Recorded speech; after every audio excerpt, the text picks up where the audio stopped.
The MS Wilhelm Gustloff was not originally built for war. She began her life as a symbol of hope and leisure for the German people.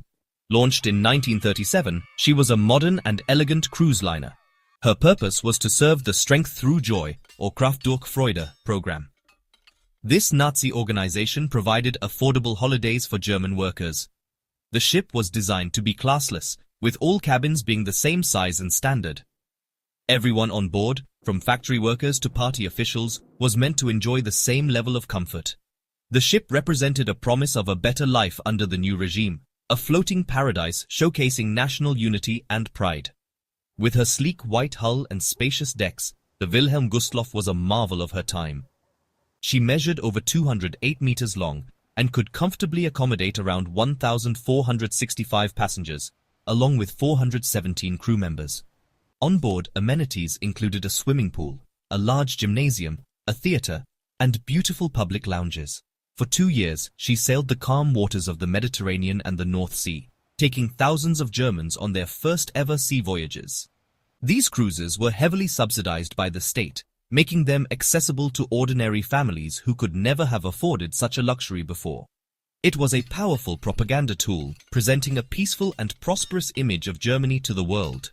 The ship was named after Wilhelm Gustloff, the founder of the Swiss branch of the Nazi Party, who had been assassinated in 1936. This naming cemented the vessel's connection to the political ideology of its time. Adolf Hitler himself attended the ship's launch, emphasizing its importance to his vision for the nation. The Gustloff completed about 50 cruises before her peaceful mission came to an abrupt end. In the spring of 1939, she was used to bring the Condor Legion, German forces who fought in the Spanish Civil War, back home. This was her first taste of military-related duty, a sign of the changing times and the dark future that awaited her. With the outbreak of World War II in September 1939, the Wilhelm Gustloff's role changed dramatically and permanently. The once gleaming white cruise ship was painted a drab naval grey. The laughter of vacationing families was replaced by the somber reality of conflict. She was first requisitioned by the Kriegsmarine, the German Navy, to serve as a hospital ship, or Lazarettschiff D. Later, she was repurposed once more, this time as a floating barracks for U-boat trainees in the port of Gdynia, which the Germans had renamed Gotenhafen. For over 4 years, she remained moored in the harbour, a silent witness to the escalating war that had consumed Europe. By late 1944 and early 1945, the tide of World War II had turned decisively against Germany. On the Eastern Front, the Soviet Red Army was advancing with unstoppable force. Having pushed the German forces out of the Soviet Union, they were now driving deep into East Prussia, Pomerania, and other German territories. The advance was swift and brutal, a grim payback for the years of German occupation and aggression. Millions of German civilians found themselves directly in the path of the advancing army. Fear and panic spread like wildfire as stories of Soviet retribution, both real and exaggerated by Nazi propaganda, filled the airwaves and newspapers, creating a climate of absolute terror. The situation on the ground was desperate. The winter of 1944-45 was one of the coldest on record, with deep snow and freezing temperatures making life unbearable. Roads were choked with endless columns of refugees, mostly women, children, and the elderly. They fled their homes with only what they could carry, trudging westward on foot, in horse-drawn carts or any vehicle they could find. They were caught between the advancing Red Army and the orders of their own government, which had for too long forbidden evacuation, insisting that the German army would hold the line.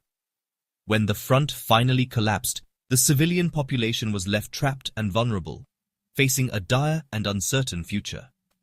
For these trapped populations, the Baltic Sea offered the only viable escape route. The land routes to the west were cut off or extremely dangerous.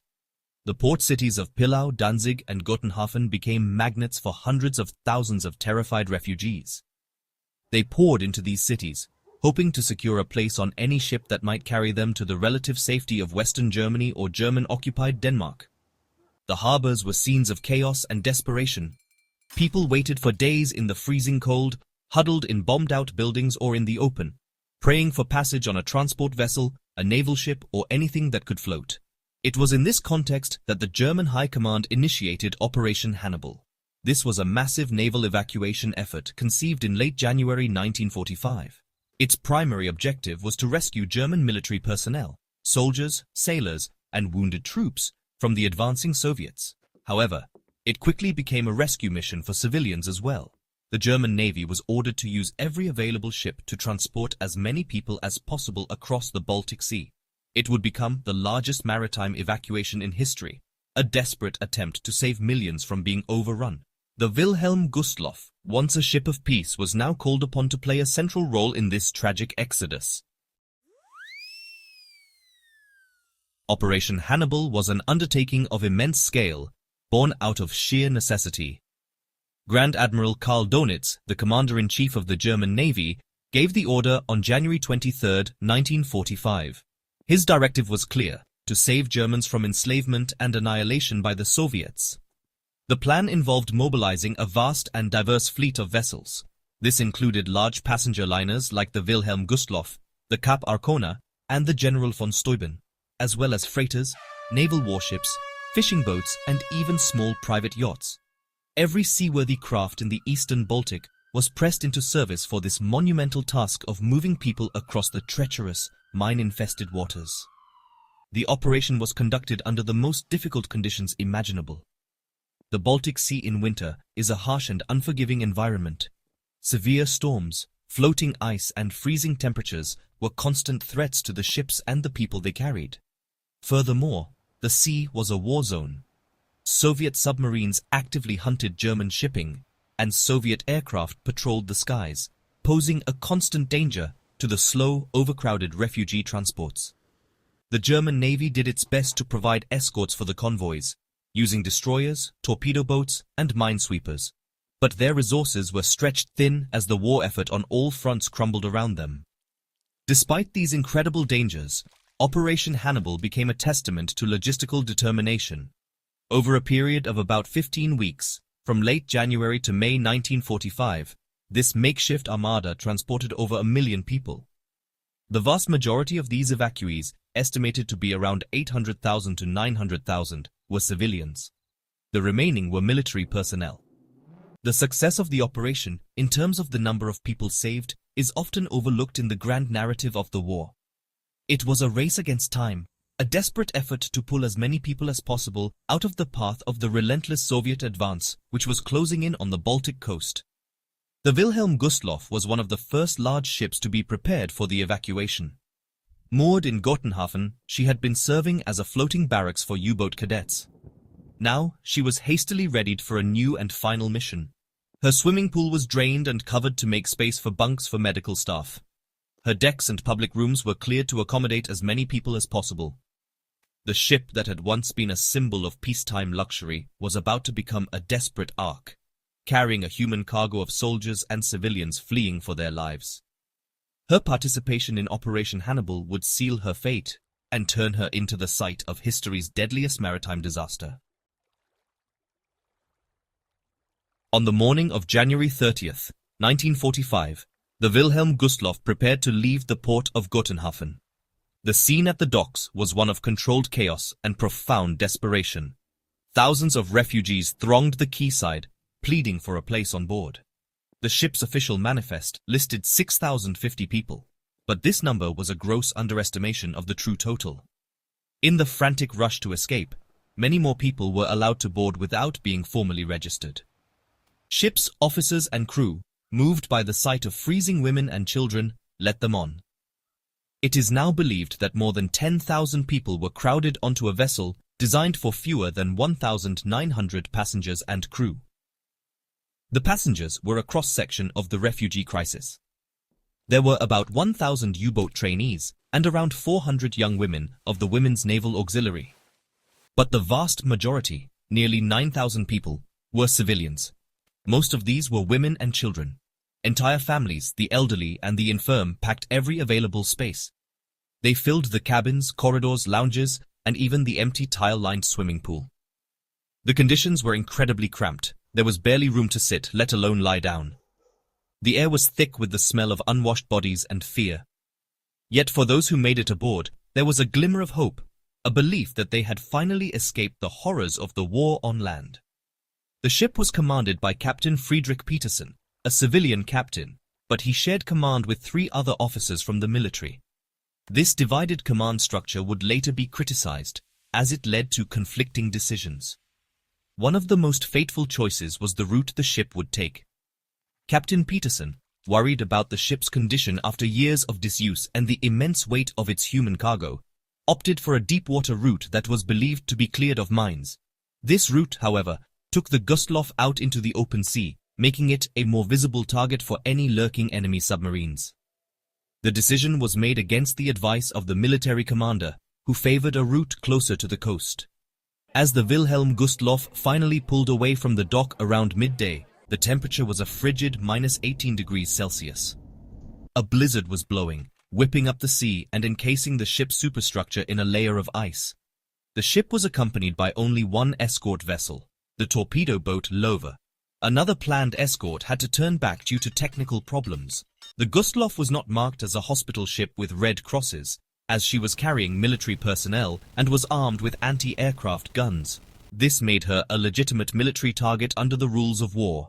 As she steamed slowly westward into the dark churning waters of the Baltic, she was sailing directly into a deadly trap. As night fell on January 30th, 1945, the Wilhelm Gustloff proceeded slowly through the dark, icy waters of the Baltic Sea. The ship was fully illuminated, another fateful decision made by Captain Petersen.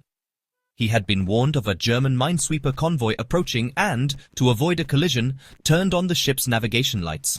This, unfortunately, made the massive, slow-moving vessel a perfect, unmissable target in the darkness. Unbeknownst to anyone on the Gustloff, she was being stalked by the Soviet submarine S-13, commanded by Captain Alexander Marinesko. The submarine had been patrolling the area and spotted the brightly lit liner, identifying it as a prime military target. At approximately 9:16 p.m., Captain Marinesko gave the order to fire. The S-13 launched a salvo of 4 torpedoes at the Gustloff. 3 of them found their mark. The first torpedo struck the ship's bow, near the crew's quarters. The second hit amidships, directly in the area of the drained swimming pool where many young women from the Naval Auxiliary were housed. The explosion caused immense casualties instantly. The third torpedo struck the engine room, crippling the ship completely. The blast destroyed the engines and cut all power, plunging the entire vessel into total darkness and silencing the communications equipment. The fourth torpedo, painted with the words for Stalin, failed to launch and remained in its tube. The impact of the torpedoes was catastrophic. The explosions ripped through the crowded decks, causing immediate and widespread devastation. The ship, already overloaded and top-heavy with ice, began to list heavily to port almost immediately. Panic erupted in the pitch-black corridors and stairwells. Thousands of people, suddenly woken from their sleep or moments of rest, scrambled to find their way to the upper decks in a desperate attempt to escape. The stairways became impassable bottlenecks, clogged with terrified people. Many were trampled to death in the stampede. Others were trapped below decks, unable to get out as water rushed into the lower levels. The ship's lifeboats became another source of tragedy. The severe list to one side made it impossible to launch the lifeboats on the starboard or high side. On the port side, chaos reigned. Many of the davits and ropes were frozen solid, making the boats difficult to lower. Some boats were launched too hastily and capsized in the rough seas, throwing their occupants into the freezing water. Other boats were smashed against the side of the listing ship. In the darkness and confusion, only a fraction of the available lifeboats were successfully deployed. The Wilhelm Gustloff, mortally wounded, was sinking fast, and for the thousands still trapped on board, time was rapidly running out. The scene on the decks of the sinking Wilhelm Gustloff was one of unimaginable horror. As the ship listed further and further, the icy steel decks became steep, slippery slopes. People struggled to keep their footing, desperately clinging to railings and any fixed object they could find. The screams of the injured and the terrified filled the freezing night air, mingling with the howling wind and the groaning of the dying ship. Many passengers, in their panic, jumped into the water without life jackets, only to succumb to the fatal shock of the near-freezing sea within minutes. The water temperature was around 4 degrees Celsius, but with the wind chill, survival time was incredibly short. The struggle for survival was primal and desperate. Life rafts and floats were thrown overboard, but there were not nearly enough for everyone. Those who managed to get into the water faced a new set of horrors. The sea was a churning mass of debris, ice floes, and flailing bodies. People fought fiercely for a place on the few life rafts, often capsizing them in their frantic attempts to climb aboard. The ship's anti-aircraft guns had broken free from their mounts and slid across the deck, crushing people in their path. The ship's siren gave one long final wail before it was silenced, a haunting farewell from the great vessel.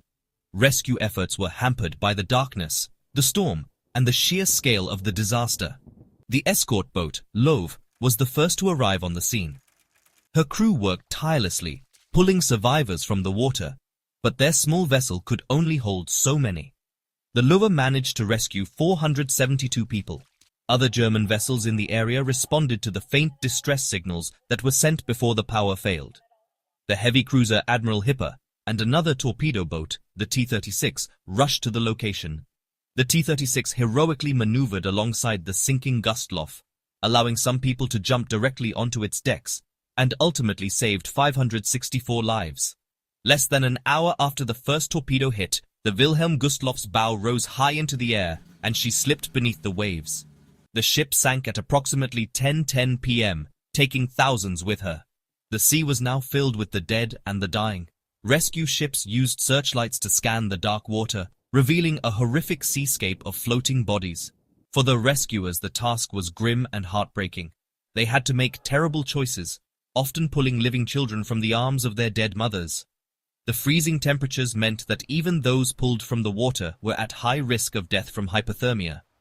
The rescue continued for hours, but for most, help arrived too late. The story of the Wilhelm Gustloff is best told through the voices of those who lived through it. Survivor accounts paint a harrowing picture of the chaos and personal loss that defined that terrible night. One such survivor, Horst Voigt, was a 10-year-old boy traveling with his family. He recalled being thrown from his bunk by the force of the explosions. Separated from his mother and sister in the darkness, he was pushed along by the surging crowd toward the upper decks. He remembered the terrifying tilt of the ship and the screams that echoed all around him. He was eventually pushed into a lifeboat that was already overcrowded, but managed to survive the ordeal, though he never saw his family again. Another survivor, Ursula Rice, was a young woman who had found a place on the enclosed promenade deck. She described the sudden jolt and the immediate plunge into darkness. She managed to find a life jacket and made her way outside, where she witnessed people sliding down the icy deck into the sea. She chose to jump, landing in the frigid water. She remembered the shock of the cold taking her breath away and the struggle to stay afloat among the debris and other desperate swimmers. She was one of the lucky few pulled aboard the torpedo boat T-36, but the memory of the faces in the water, their cries silenced by the cold, would haunt her for the rest of her life. The experiences of the crew were just as traumatic. A young naval auxiliary, Eva Geisler, was stationed near the ship's hospital. When the torpedoes struck, she was thrown against a wall. She described wading through knee-deep water in the darkened corridors, trying to help the wounded. The ship was sinking so fast that there was little she could do. She made it to an upper deck and was eventually rescued, but she carried the weight of being unable to save the patients she was assigned to care for. These personal stories highlight the individual tragedies within the larger catastrophe, showing the human cost behind the staggering statistics of the sinking. Even the rescuers were deeply affected by what they saw. The crew of the torpedo boat, Lover described, pulling countless children from the water, many of whom were already dead. They spoke of the eerie silence that eventually fell over the sea as people succumbed to hypothermia, a silence broken only by the sound of their own ship's engines. These first-hand accounts are crucial for understanding the true nature of the disaster. They transform the event from a historical fact into a deeply human tragedy filled with moments of terror, courage, and profound, unimaginable loss that really defy simple description. The sinking of the Wilhelm Gustloff resulted in a death toll that is staggering to comprehend. While the exact number of people on board will never be known for certain, Historical consensus places the figure at over 10,000. Of these, only about 1,250 people were rescued. This means that more than 9,000 people, the majority of them civilians and over half of them children, lost their lives. This single maritime incident claimed more lives than the sinking of the Titanic and the Lusitania combined. It stands as the deadliest sinking of a single ship in all of history, a superlative of sorrow born from the desperation of a brutal war. Despite the monumental loss of life, the Wilhelm Gustloff disaster remained largely unknown to the wider world for decades after the war. There are several reasons for this historical silence. The event occurred in the chaotic final months of World War II in Europe, overshadowed by other major events like the Yalta Conference and the Battle for Berlin. News was heavily censored and controlled by the Nazi regime, which had no interest in publicizing such a devastating blow to civilian morale. After the war, Germany was grappling with its own guilt and the immense task of rebuilding. There was little appetite to dwell on German suffering when the nation was responsible for the Holocaust and the suffering of millions across Europe. The Cold War also played a role in burying the story. The wreck of the Wilhelm Gustloff lies in what became Polish territorial waters, within the Soviet sphere of influence. For years, the site was off-limits, treated as a military zone, and access for divers or researchers was heavily restricted.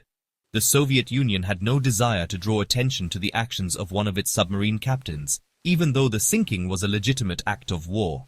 Captain Alexander Marinesko was initially denied the highest honor of Hero of the Soviet Union, partly due to his own reputation for indiscipline, but was posthumously awarded the title in 1990 as attitudes began to change.